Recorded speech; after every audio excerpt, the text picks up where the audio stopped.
क्षण कर्म चेतन बंधकारु, कर्म के अवसान का कह कर स्वरूप यथार्थ जग का, जो किया उपकार है उसके लिए जिन वाणी माँ को वंदना शत बार है, वंदना शत बार है, वंदना शत बार है। तत्व प्रकाशी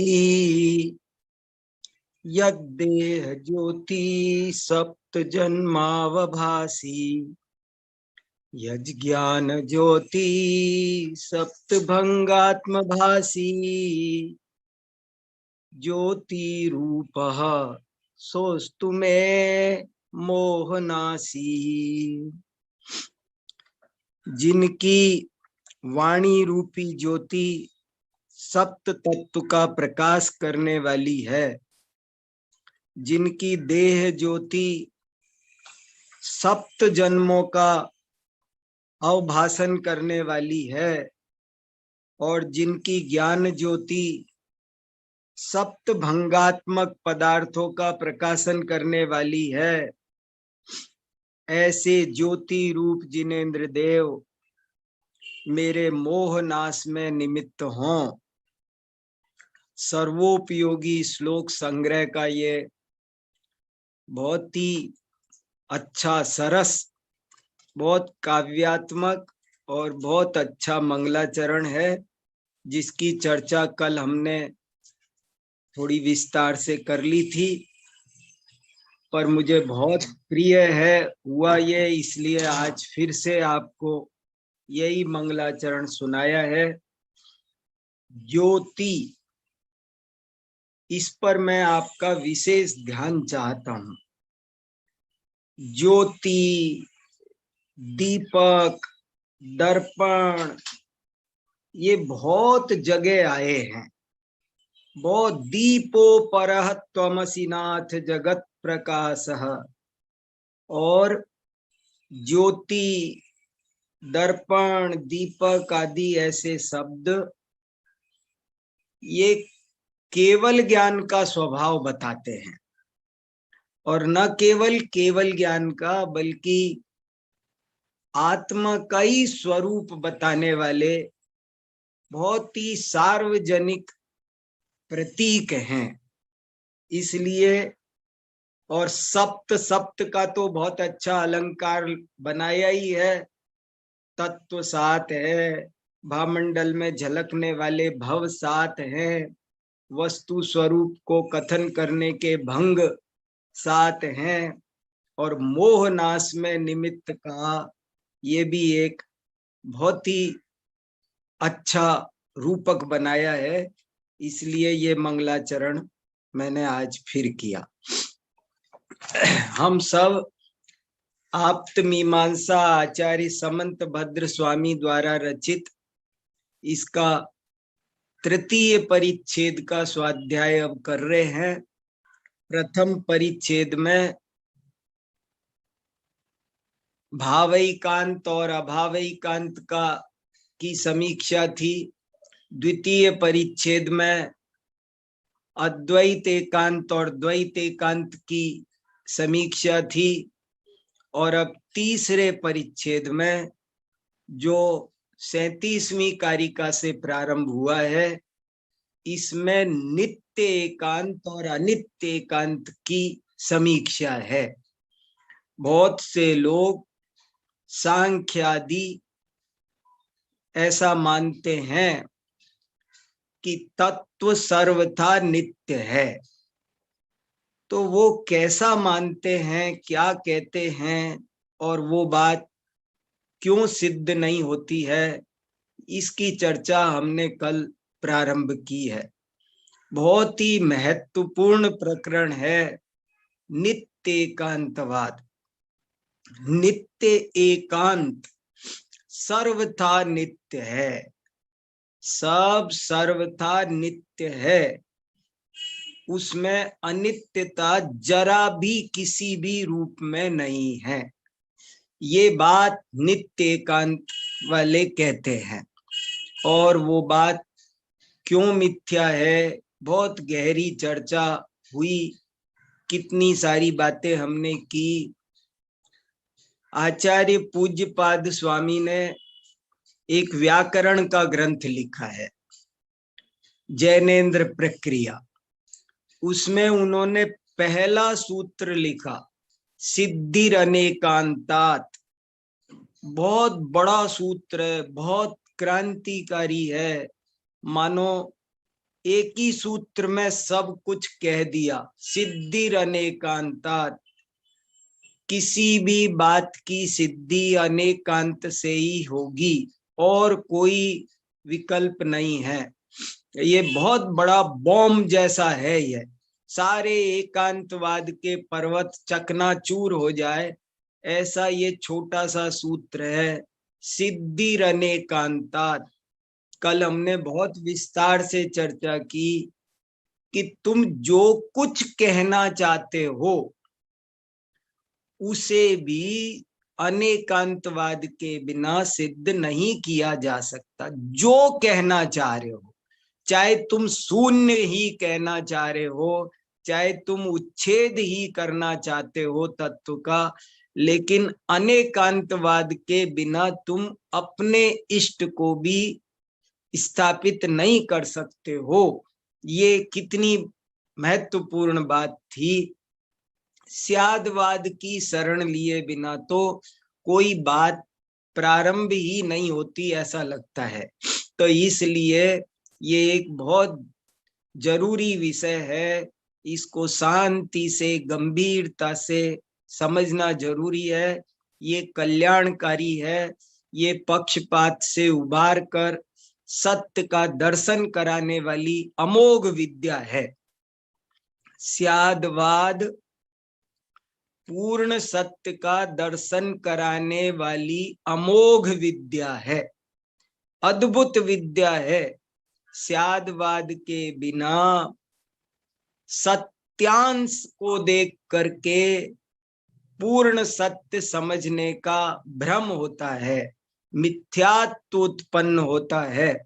इसीलिए स्यादवाद को समझना बहुत जरूरी है।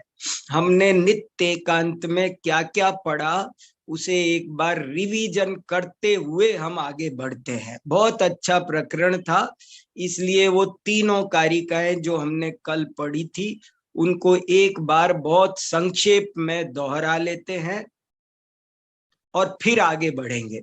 बहुत अच्छी कारिकाएं हैं और उनको समझकर आगे बढ़ेंगे तो बहुत आनंद आएगा।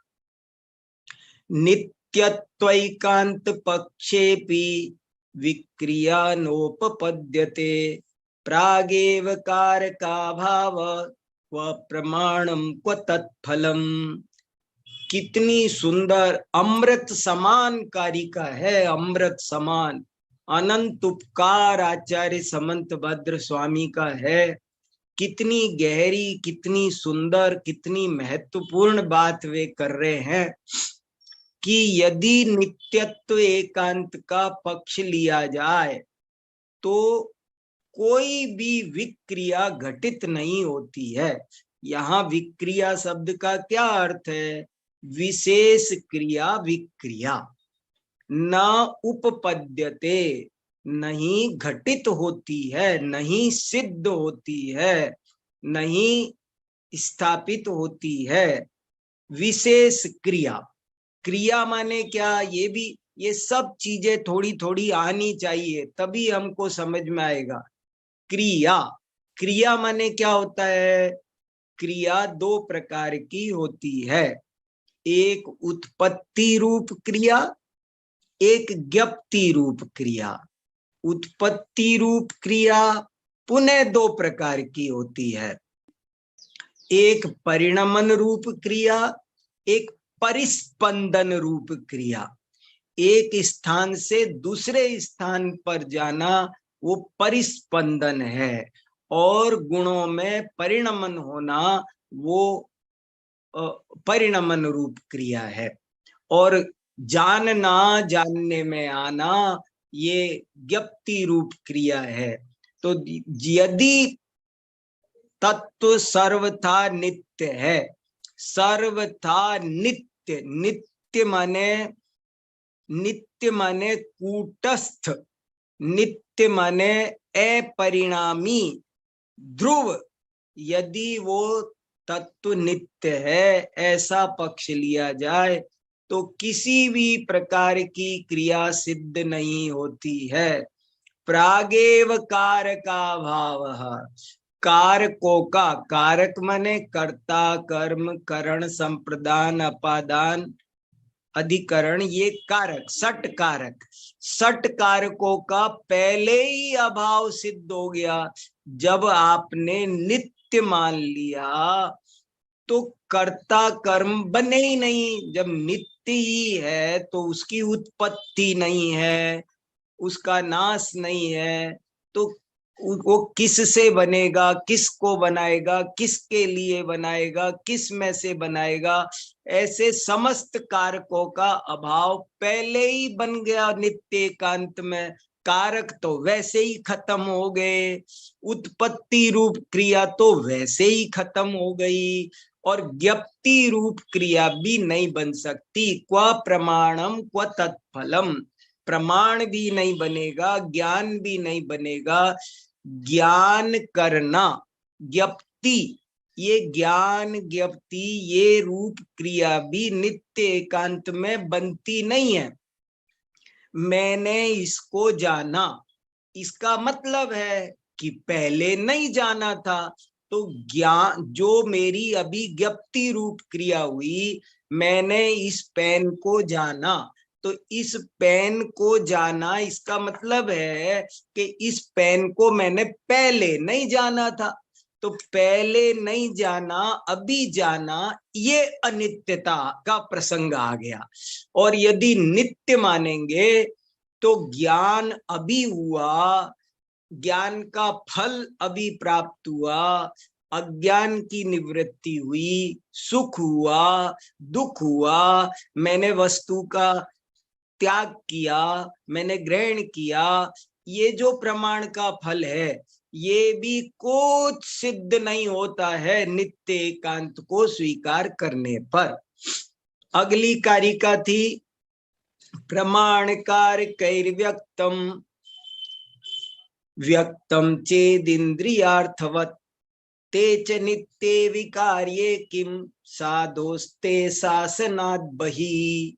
प्रमाणकार कैर्व्यक्तम, प्रमाण और कारकों के द्वारा व्यक्त होता है। क्या व्यक्त? सांख्यों के यहाँ प्रकृति और उससे बनने वाले तत्व सब व्यक्त शब्द से, एक शब्द से कहे जाते हैं। तो बोले वो जो तुम, जिनको तुम व्यक्त कह रहे हो, वो कैसे व्यक्त है फिर? जब तुम नित्य एकांतवादी हो, नित्य मानते हो, तो नित्य में उत्पत्ति तो बनती नहीं, ज्ञप्ति तो बनती नहीं, और व्यक्ति भी नहीं बनती। व्यक्त होना, प्रकट होना, ये भी नहीं बनता है। यदि तुम कहते हो कि प्रमाण और कारकों से वो व्यक्त होता है, जो भी व्यक्त तत्व हैं, जैसे कि इंद्रियार्थवत, जैसे कि इंद्रियों के आगे पदार्थ व्यक्त होते हैं, पदार्थ यथावत होते हैं, इंद्रियों से वे केवल ज्ञान में आते हैं, उनका आविर्भाव तिरोभाव होता है। यदि ऐसा माना जाए तो ये भी बात सिद्ध नहीं होती है, क्योंकि तेच नित्य विकार्ये किम, ते माने वे दोनों, तत्ते तानी, वे दोनों अर्थात प्रमाण और कारक, नित्य, नित्य भी प्रथमा विभक्ति द्विवचन, नित्यम नित्य नित्यानि, विकार्ये, विकार्ये भी द्विवचन, विकार्यम विकार्ये विकार्याणि, नित्य, वे दोनों भी, प्रमाण और कारक वे दोनों भी नित्य हैं और विकार्य हैं। क्या वे दोनों भी नित्य और विकार्य सिद्ध नहीं होंगे नित्य एकांत में? और हे साधो ते शासनात बही, यहाँ ते माने तुम्हारे, ये ते कल मैं बहुवचन कह गया, बहुवचन नहीं, ये ते षष्ठी विभक्ति का एक वचन। ते माने तब, तुम्हारे शासन से, शासनात बही, आपके शासन से बाहर हैं। हे साधु, वे जो लोग ऐसी बात कहते हैं कि पदार्थ, पर्याय, कार्य, अर्थ केवल प्रमाण और कारकों के द्वारा व्यक्त भर होते हैं, वे आपके शासन से बाह्य हैं, आपके शासन से बाहर हैं। और 39 नंबर की कारिका थी, यदि सत्सर्वथा कार्यम पुंवन्नोत्पत्तुमर्हति परिणाम प्रकृलप्तिश्च नित्यत्वैकांतवादिनी। यदि कार्य सर्वथा सत है तो पुंवन्नोत्पत्तुमर्हति, पुम माने पुरुष, पुंवत, वत माने देखो कितने सारे शब्द है, पुंवत न उत्पत्तुम अर्हति, पुरुष की तरह उनकी उत्पत्ति होना संभव नहीं है। यदि कार्य को सर्वथा सत माना जाए, जैसा कि सांख्यों का सिद्धांत है, सांख्यों के एक सिद्धांत का ही नाम है सत कार्यवाद, सत कार्यवाद है सांख्यों का सिद्धांत। वे कहते हैं कार्य हमेशा सत है, विद्यमान है, त्रिकाल सत है। वे कहते हैं, वे वैसी बातें कहते हैं कि यदि अंदर में केवल ज्ञान नहीं होता तो प्रकट कैसे हुआ? प्रकट हुआ इसका मतलब है वो पहले से था। ऐसे वे हर पर्याय को वो कहते उसमें मौजूद थी, वो तो केवल आपको दिखाई भर अभी दी है, आपको अभी दिखाई दी है, पर वो थी पहले से। ये एक बहुत गहरी बात है।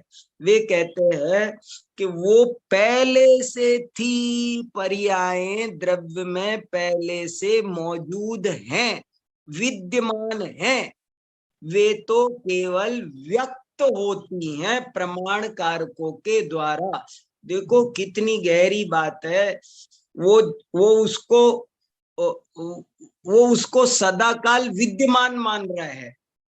यदि सत्सर्वथा कार्यम पुंवन्नोत्पत्तुमर्हति परिणाम प्रकृलप्तिश्च नित्यत्वैकांतवादिनी।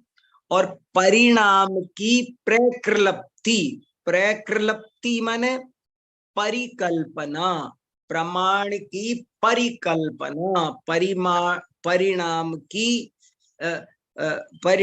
की मान्यता, परिणाम का कथन, परिणाम की बात यदि की जाए, उसे कार्य भी माना जाए और सर्वथा सत भी माना जाए, ये दोनों बातें परस्पर विरोधी है। यदि कार्य है तो सर्वथा सत नहीं हो सकता, और यदि सत है तो कार्य नहीं हो सकता। यदि उसे परिणाम माना जाए, प्रकृति का परिणाम माना जाए, तो फिर नित्य एकांत कहाँ रह गया? उस नित्य एकांत में बाधा आती है, नित्य एकांत की बाधक बात हो जाती है। परिणाम की बात करना नित्य एकांत की बाधक है। ये हमने 39 कारिका पढ़ी। अब 40वीं कारिका पढ़ते हैं। देखो, पुण्य पाप क्रिया न स्यात् प्रेत्य भाव फलम कुतः बंध मोक्षौ च तेषां न येषां त्वं नासि नायकः। भक्ति की टोन भी बनी हुई है निरंतर, क्योंकि ये देवागम स्तोत्र है ना, इसलिए बराबर भक्ति की टोन भी बनी हुई है। कैसे बनी है? देखो, ये साम त्वम नासी नायक, हे अरिहंत, जिनके आप नायक नहीं हो वे ऐसी बातें करते हैं। अज्ञान की एकांत की बातें कौन करता है? वे करते हैं जो आपको अपना नायक नहीं मानते, जिनको आप नहीं मिले वे ऐसी एकांतवाद की बातें करते हैं। जिनके आप नायक हो वे तो स्यादवाद से बात करते हैं। देखो क्या कहा, पुण्य पाप क्रिया न स्यात्। यदि नित्य एकांत मानेंगे तो पुण्य पाप रूप क्रिया भी नहीं हो सकेगी। नित्य एकांत मानने वाला, ये पुण्य हुआ ये पाप हुआ, नित्य एकांत में देखा जाए तो सारी क्रियाएं खत्म। जितना धातु है ना, पूरा धातु, सारी धातुएं, गमन आगमन सब खत्म हो जाए। कोई क्रिया, ये पुण्य क्रिया है ये पाप क्रिया है, कुछ भी घटित नहीं होता। पुण्य पाप क्रिया न स्यात्। और प्रेत्य भाव माने पुनर्जन्म, परलोक गमन, ये भी वहां सिद्ध नहीं होता है। फलम कुतः, तो पुण्य पाप क्रिया नहीं बनी तो पुण्य पाप क्रिया का फल भी कहां से बनेगा? सुख दुख। देखो, यदि नित्य एकांत को माना जाए तो मैं अभी सुखी हो गया, मैं अभी दुखी हो गया, ऐसा नहीं कह सकते। कुछ भी, मैं अभी सो गया, मैं जग गया, मुझे अभी भूख लग रही है, नित्य एकांत में कोई क्रिया नहीं। मैं भूखा हूं, मुझे भोजन करना है, मैंने भोजन कर लिया, अब मैं थक गया, अब मुझे विश्राम मिल गया, सारा पूरी पूरी की पूरी फल व्यवस्था, कुछ सब कुछ भी पुण्य पाप क्रिया न स्यात्। पुण्य और पाप, इसने हिंसा कर दी, देखो इसने दया कर दी, इसने जीव को बचाया, इसने व्रत किया। देखो पुण्य पाप क्रिया में पूरा लगाओ, पूरा चरणान योग। वो व्यक्ति तिर्यंच गति में गया, वो नरक में गया, अब उसने चोरी कर ली। जब नित्य एकांत में चोरी नहीं बनेगी, उसने चोरी कर ली, उसको जेल में भेज दिया, अब वो उसकी पिटाई हो गई, अब वो स्वर्ग चला गया, अब वो भोग भोगता है। कोई भी कोई क्रिया नहीं बनती। नित्य एकांत में क्या हो रहा है देखो तो सही, कैसी गजब की बात है। पुण्य पाप क्रिया न स्यात् प्रेत्य भाव फलम कुतः। न पुण्य पाप की क्रिया बनेगी, न प्रेत्य भाव बनेगा। प्रेत्य भाव क्या होता है? प्र प्लस इत्य, इण गतौ। संस्कृत में इण गतौ ई धातु है गमनार्थक, और प्रेत्य उस प्रे उपसर्ग है, इण धातु है, उससे बना प्रेत्य, जाना। नित्य एकांत में ये गया, ये आ गया, ये भी कुछ नहीं बनेगा। अच्छा हुआ बुरा हुआ, ये भी कुछ नहीं बनेगा। पुण्य पाप क्रिया न स्यात् प्रेत्य भाव फलम कुतः। बंध मोक्षौ, बंध भी नहीं बनेगा, मोक्ष भी नहीं बनेगा, संसार भी नहीं बनेगा, मोक्ष भी नहीं बनेगा। ये मुक्त हुआ, कैसे कह सकते हैं? ये एक बहुत बड़ी बात है। स्यादवाद के बिना चरणान योग भी नहीं बन रहा है, कुछ नहीं कोई आचार व्यवस्था नहीं बन रही है। यदि आत्मा सर्वथा नित्य है तो क्या आचरण करना, और यदि आत्मा सर्वथा अनित्य है तो क्या व्रतादि का पालन करना? दोनों ही में व्यर्थ सिद्ध होता है। इसलिए बंद मोक्षौ, बंद और मोक्ष ये दोनों भी उनके नहीं बनता है। ये साम त्वम नासी नायक, जिनके आप नायक नहीं हो, जिनके आप नेता नहीं हो। नायक नेता, मोक्ष मार्गस्य नेतारम, जिनके आप गाइड नहीं हो, जिनके आप मोक्ष मार्ग प्रदर्शक नहीं हो, उनके ये कुछ नहीं बनता है। ऐसे 4 कारिकाओं में नित्य एकांत की निराकरण की बात की। अब जरा थोड़ी क्षणिक एकांत की भी देखते हैं। क्या कहते हैं? नित्य का उल्टा अनित्य, नित्य का विपक्ष अनित्य। एक दिन ये भी कहा था कि हमको स्यादवाद का सौंदर्य जानना है तो उसका विपक्ष बनाना आना चाहिए। कोई कुछ भी घटाता है वो ठीक नहीं है। चलिए, तो नित्य का उल्टा अनित्य, और अनित्य का दूसरा नाम क्षणिक। क्षणिक एकांत पक्षेपि प्रेत्यभावाद्य संभव, प्रत्यविज्ञाद्य भावान्न कार्यारंभ कुत फलम। क्षणिक एकांत पक्षेपि, क्षणिक एकांत के पक्ष में भी प्रेत्य भावादि असंभव। यदि क्षणिक एकांत माना जाए तो भी प्रेत्य भाव, पुनर्जन्मादि, गमनागमनादि, ये सब असंभव सिद्ध होता है। देखो कैसी गजब की बात। जैसे नित्य एकांतवादी से कहा कि सारी क्रियाएं समाप्त हो रही है, ऐसे ही क्षणिकवादी से भी कह रहे हैं कि तुम्हारे क्षणिक एकांत को स्वीकार करने पर भी ये प्रेत्य भावादि की लगभग सारी क्रियाएं तुम्हारे यहाँ भी खत्म हो रही। यदि क्षणिक है तो वो गया कैसे कह सकते हैं? वो आ गया, वो पड़ेगा, पूरा भविष्य काल खत्म होता है। वह पड़ेगा, वह सोएगा, वह खाएगा, पूरा भूतकाल खत्म होता है। उसने ऐसा किया था, उसने ऐसा खाया था, क्या सब कैसी व्यवस्था चरमराती है। देखो तो सही। क्षणिक एकांत पक्षे भी, क्षणिक एकांत के पक्ष में भी प्रेत्य भावादि असंभव।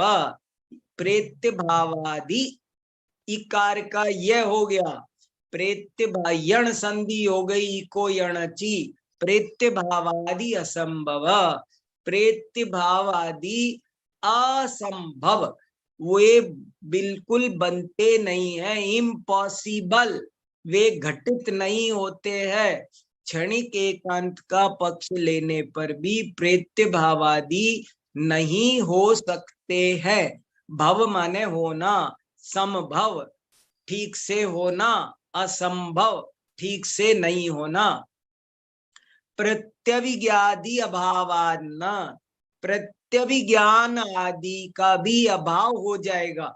यदि क्षणिक एकांत है तो प्रत्यविज्ञान आदि भी नहीं हो सकेंगे, स्मृति भी नहीं होगी, तर्क नहीं बनेगा, अनुमान नहीं बनेगा, आगम नहीं बनेगा, क्या क्या सब खत्म। जब क्षण क्षण सर्व बौद्ध दर्शन की ये मान्यता की ओर संकेत है। नित्य एकांतवादियों का प्रतिनिधि सांख्य है और क्षणिक एकांतवादियों का प्रतिनिधि बौद्ध है। लेकिन अपन को तो कल हमने बात कर ली, हमें दूसरों से क्या, हमारे अंदर ही ऐसे लोग हैं, हमारे अंदर ही ऐसी मान्यताएं हैं। हमें ही कभी लगता है कि वस्तु सर्वथा नित्य है तो समझ लो ये एकांतवाद का विष चढ़ गया। कभी हमें लगे कि वो सर्वथा क्षणिक है तो समझ लो एकांतवाद का विष चढ़ गया। तो ये अपने को स्वयं को सुधार करना है। क्षणिक एकांत पक्षेपि प्रेत्य भावाद्य संभव, प्रत्यविज्ञाद्य भावान्न कार्यारंभ कुत फल। ये कारिकाएं गीत बन जाना चाहिए, संगीत बन जाना चाहिए। इनको पढ़ो, याद करो, इनको गाओ, गुनगुनाओ। ये चित्त में चले, सोते जगते ये अमृत कलश हैं, ये अमृत भरा हुआ है, इनमें बहुत गहरी गहरी बातें हैं। क्षणिक एकांत का पक्ष लेने पर भी प्रेत्य भावादि नहीं हो सकते हैं, प्रत्यभिज्ञान आदि कुछ नहीं बन सकते। ये मुझे याद आया, याद क्षणिक एकांत है तो कौन किसकी याद करे?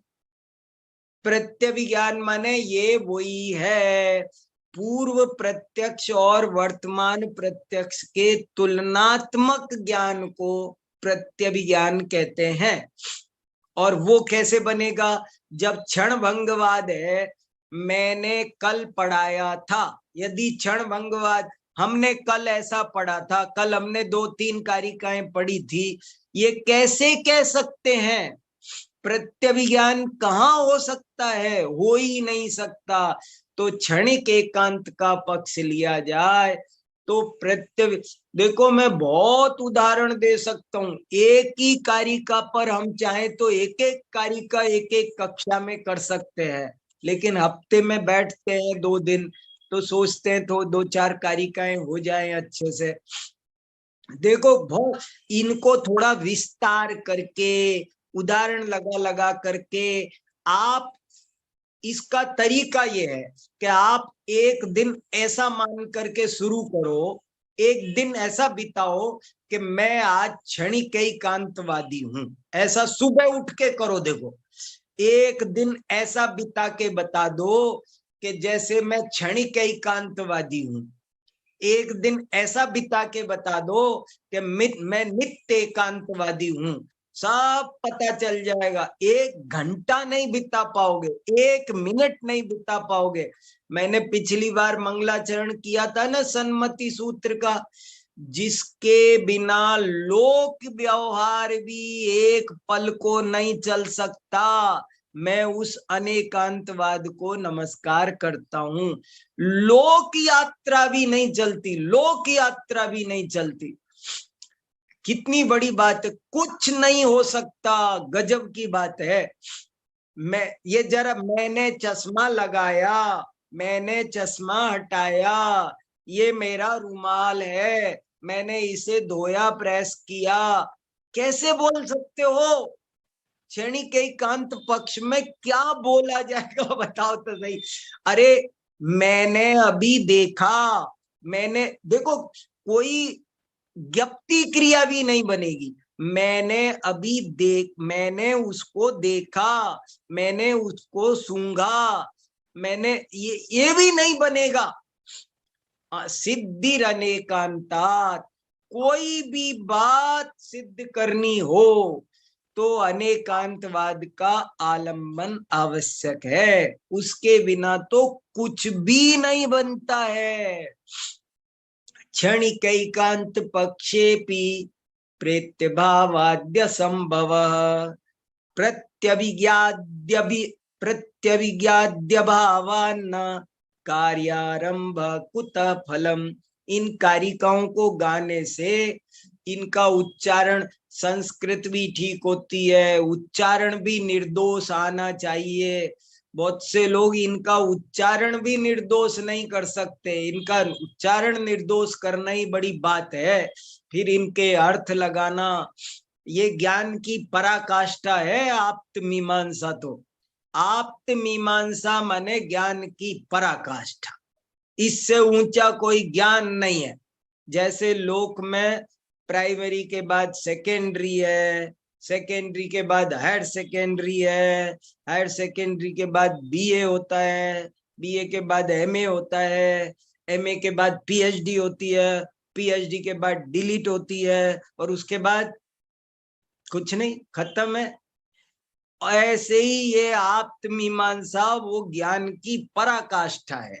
जिसने आप्त मीमांसा पढ़ लिया वो सब समझ गया, बिल संपूर्ण, वो कलिकाल सर्वज्ञ हो जाएगा। वो समंत भद्र खुद कहते हैं कि मैंने स्यादवाद को पढ़ा तो मैं अभद्र था पर समंत भद्र बन गया। भवत्यभद्रोपि समंत भद्र, क्या उनके उद्गार हैं, ये उद्गार है उनका, भवत्यभद्रोपि समंत भद्र, और इसीलिए उनको कलिकाल सर्वज्ञ कहा जाता है।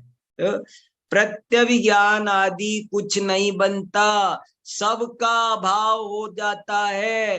न कार्यारंभ, कोई कार्य का आरंभ नहीं। जब क्षणिक एकांत है तो आटा बनाओ, रोटी बनाओ, दाल बनाओ, फल संवारो, थाली लगाओ, खाना खा लो, अब घूम लो, अब आराम कर लो, पढ़ लो, ये किताब पढ़ लो, मैंने इसके 20 पेज पढ़ लिए, आगे पढ़ना है।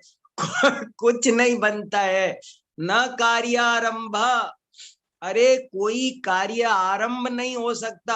अब मैं ऑफिस जाता हूँ, अब मैं गाड़ी स्टार्ट करता हूँ, ये क्या है ये, अब मैंने गियर बदल दिया, पहले ये कैसे बैठेगी बात। न कार्यारंभ, कार्य का आरंभ ही नहीं हो सकता, तो कार्य का फल कहाँ से मिलेगा। कुतः फलम, मैं सर्विस ही नहीं करता, सैलरी कहाँ मिलेगी। कार्यारंभ, कार्य क्षणिक एकांत में कार्य ही नहीं होता, भोजन ही नहीं बनता, भूख कहाँ से मिटेगी। तो कार्यारंभ न कार्यारंभ, कार्य का आरंभ ही नहीं होता, कुतः फलम, उसका फल कहाँ से आएगा। अभी देखो और क्या कहते हैं, बहुत अच्छी अच्छी बात आने वाली है।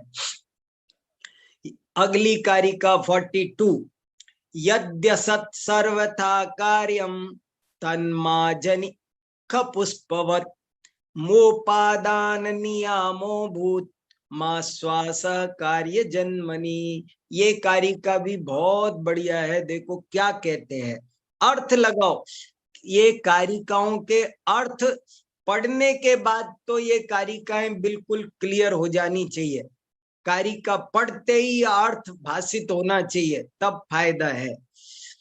यद्यसत् सर्वथा, यद्यसत् वही यण संधि है, ई का यह हो गया। यदि असत, यद्यसत् माने यदि असत सर्वथा कार्यम, यदि कार्य सर्वथा असत है, यदि कार्य सर्वथा असत है। क्षणिक एकांतवादियों से पूछा जा रहा है। नित्य एकांतवादियों से क्या पूछा गया कि यदि कार्य सर्वथा सत है, ये पूछा था उनसे। उनसे कहा था कि नित्य एकांतवादियों से कहा था कि कार्य कैसा है ये बताओ। यदि वो सर्वथा सत है तो सत होकर वो कार्य कैसे कहलाएगा।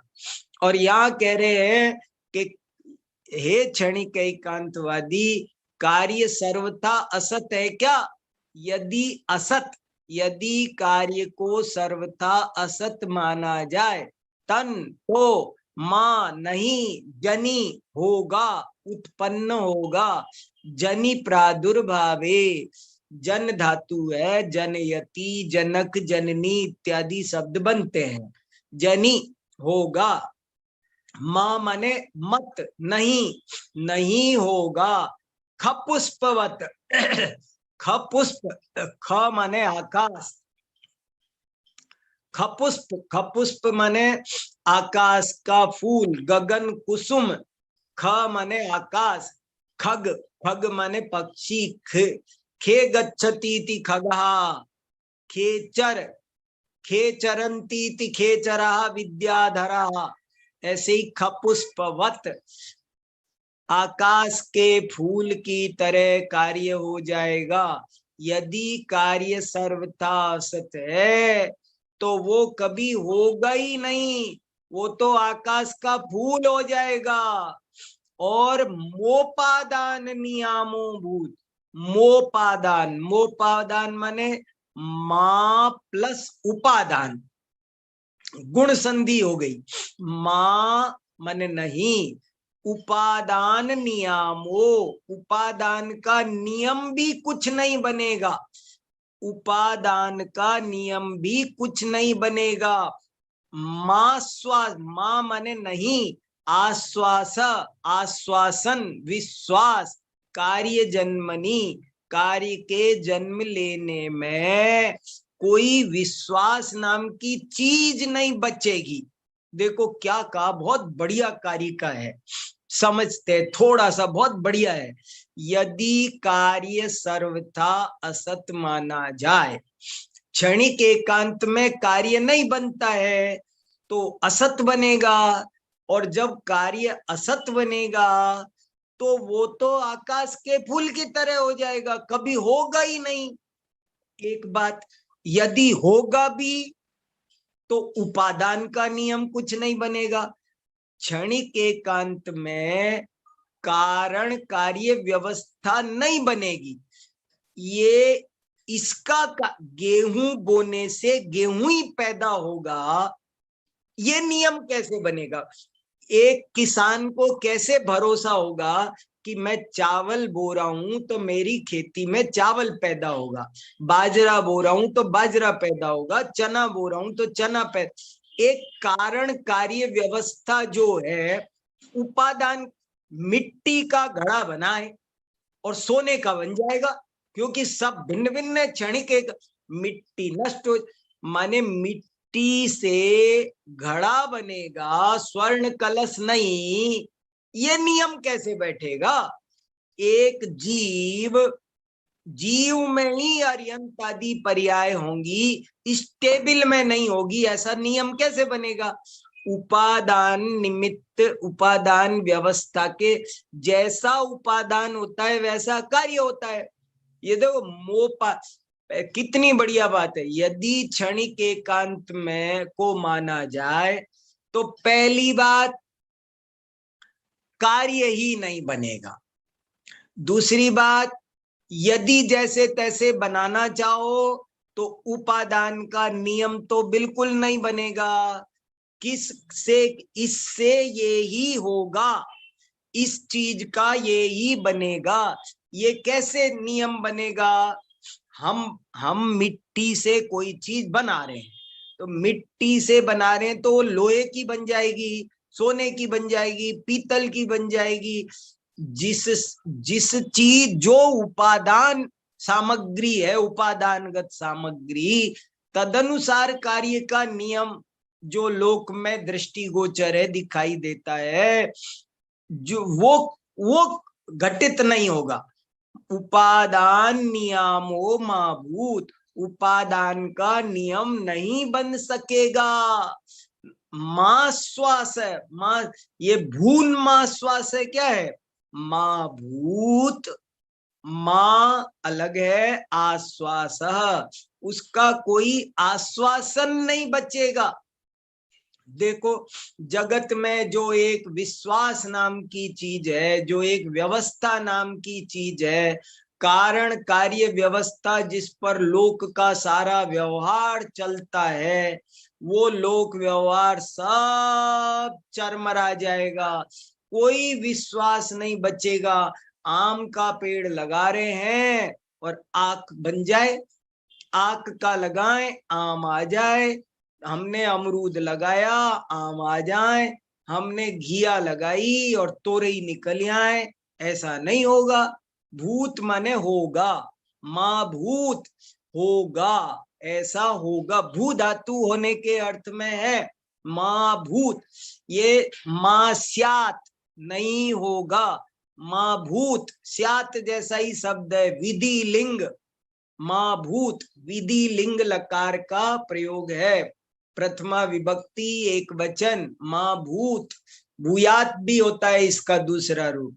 उपादान नियम नहीं होगा, आश्वास कार्य जन्मनी, और मां श्वास बहुत बढ़िया शब्द है। मुझे जितना भाव भाषण हो रहा है, आनंद आ रहा है ना, वो अद्भुत आ रहा है, वो नहीं खुल पा रहा है। यद्यसत् सर्वथा कार्यम तन्माजनिक पुष्पवत् मोपादान नियामो भूत माँ श्वास कार्य जन्मनि। कितनी बढ़िया बात है, कार्य जन्मनि। कार्य जन्मनि माने कार्य के जन्म में, कार्य के की उत्पत्ति में। जन्मनि सप्तमी विभक्ति एक वचन। कार्य के जन्म में उपादान का नियम भी नहीं घटित होगा, और कोई आश्वास, कोई विश्वास भरोसा नहीं बनेगा। सारा लोक व्यवहार जिस स्मृति पर, जिस प्रत्यभिज्ञान पर चल रहा है वो नहीं बनेगा। कोई देखो, क्रियाएं सारी खत्म हो रही है, पूरी की पूरी क्रियाएं वो खपुष्प हो रही है, खपुष्प आकाश कुसुम के समान हो रही हैं। ये एक बहुत बड़ी बात है। तो ऐसी बहुत बढ़िया बात है। अब आप लोगों को कुछ कहना है, देखो संदेश जी।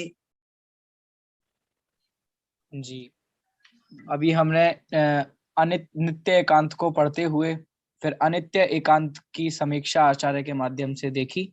हाँ, के बारे में आपके प्रश्न आमंत्रित हैं। हाँ, दिनेश जी, दिल्ली। हाँ, वेलकम। पंडित जी जय जिनेन्द्र। हाँ, बताओ दिनेश जी। मेरा एक प्रश्न छोटा सा था कि ये द्रव्य सत, गुण सत, पर्याय सत में हमारे यहाँ भी पर्याय को सत लिया गया है। हाँ, तो भी आपने 39वें कारिका में ये आया कि वो पर्याय जो है असत है, मतलब एक समय की पर्याय। तो ये बहुत सत नहीं हो रहा। देखो, बहुत अच्छी बात है। द्रव्य सत, गुण सत, पर्याय सत। पर्याय पर्याय रूप से सत है। देखो, पर्याय को सत कहने की क्या क्या विवक्षाएं हैं, हमको वो सब समझनी पड़ेगी।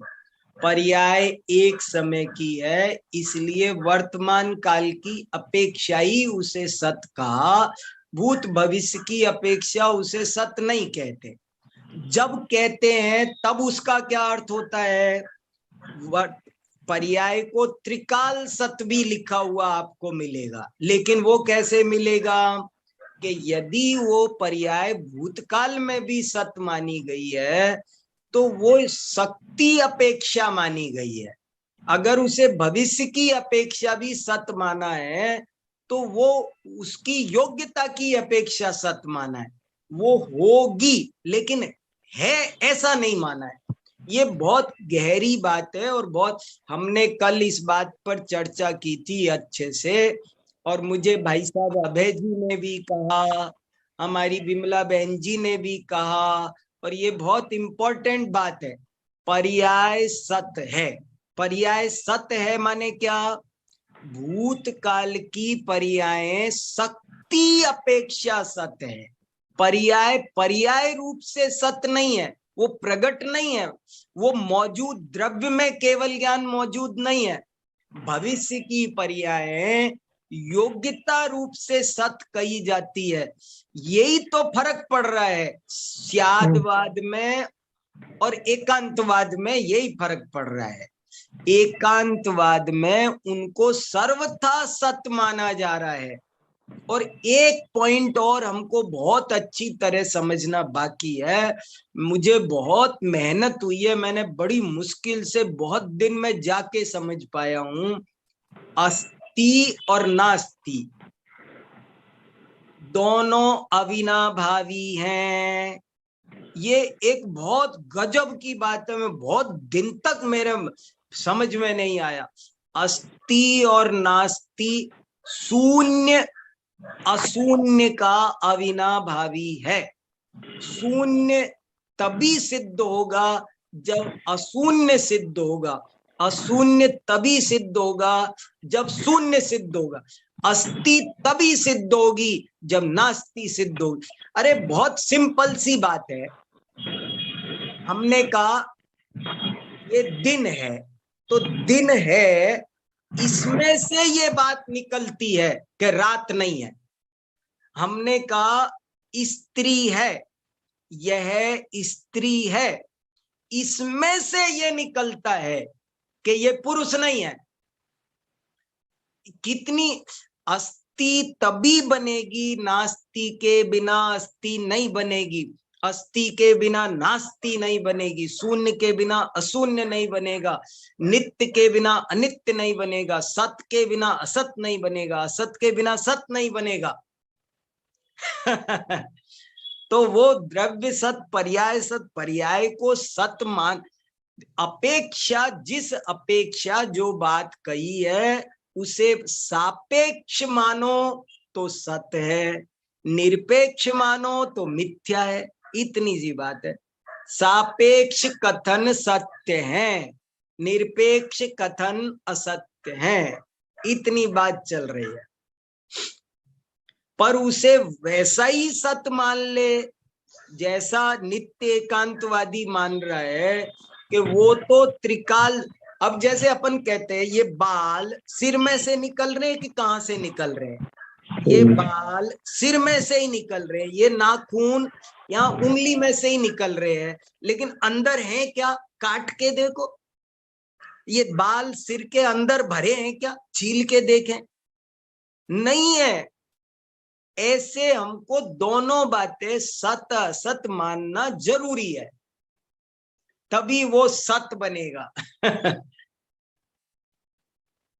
सत्ता सब परिवक्खा, सत्ता प्रतिपक्ष सहित है, ये कुंद कुंदाचार्य समंत भद्र से पहले कह चुके।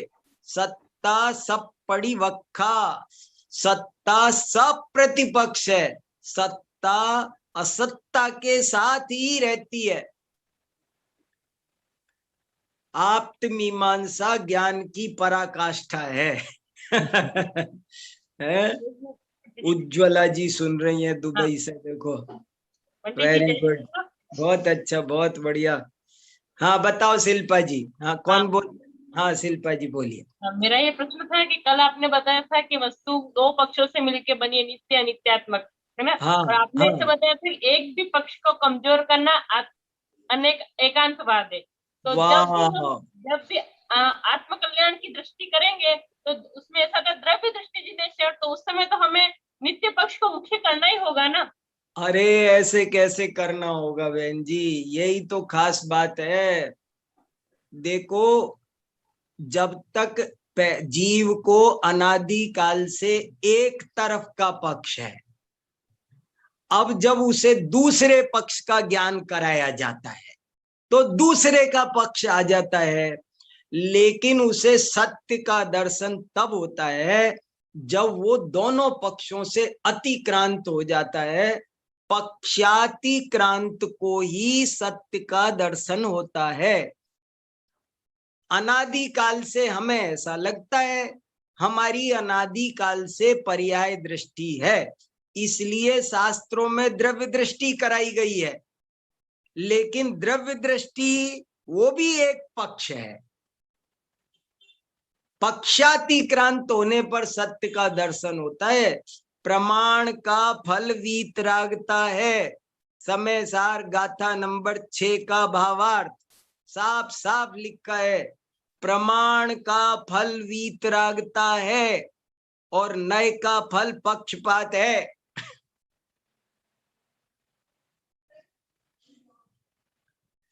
बहुत अच्छी बात है, शांति से समझो, बहुत इंपॉर्टेंट बिंदु है। क्या गजब की विद्या है ये तो भैया। मन लगाओ, सोचो सोचो सोचो, इस पर चित्त लगाना जरूरी है। क्या कहा जा रहा है, कैसे कहा जा रहा है, ये सब बातें ऐसे ही नहीं है। सिद्धि अनेकांतात, कोई भी बात कहोगे तो अनेकांत से उसकी सिद्धि होगी। और बात ही नहीं, तत्व का उच्छेद भी करना होगा तो वो भी अनेकांत से होगा, उच्छेद भी। और नहीं तो वांग मात्र तो न किम, नहीं तो फिर ऐसे ही बोलने से क्या फायदा, बोलते जाओ। देखो क्या शुरू से उठाया, स्तुति का टोन, स्तुति की टोन शुरू से बनी हुई है और वहां से उठाया कि हे अरिहंत तुम्ही वीतराग हो, तुम ही सर्वज्ञ हो। देखो भगवान के 3 गुण, वीतरागता, सर्वज्ञता और हितोपदेशिता।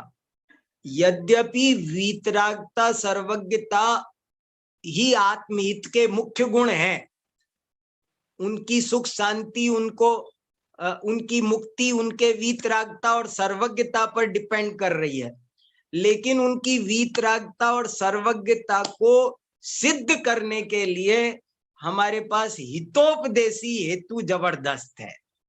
हितोपदेशी अथवा कहो यथार्थवादी अथवा कहो सत्यार्थवादी, इससे हमने दोनों गुण सिद्ध कर लिए, वीतरागता भी सिद्ध कर लिया और सर्वज्ञता भी सिद्ध कर ली। क्यों?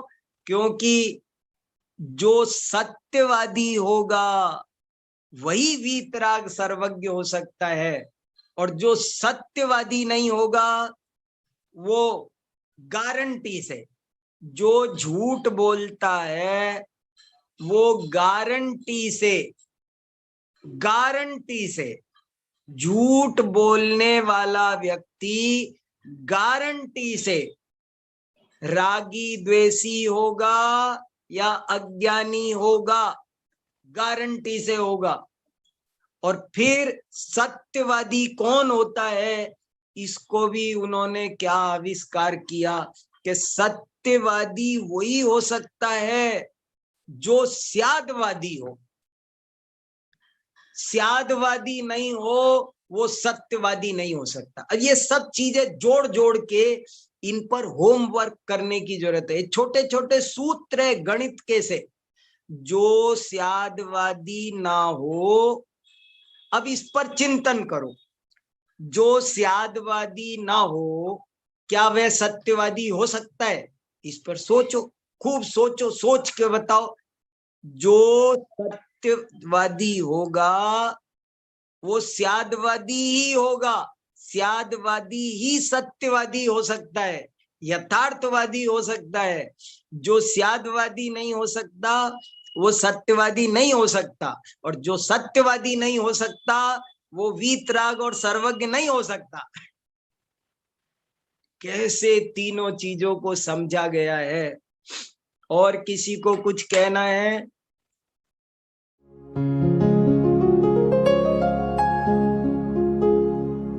निज निधि निज में बताए, यह अनंत उपकार है उसके लिए जिन वाणी माँ को वंदना शत बार है, वंदना शत बार है, वंदना शत बार है।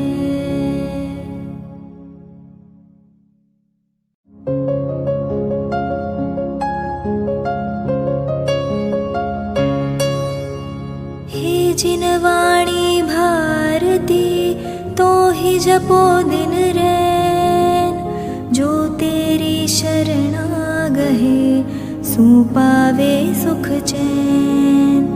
जा वाणी के ज्ञान ते सूझे लोकालोक, सो वाणी मस्तक नवो सदा देत हो ढोक, सदा देत हो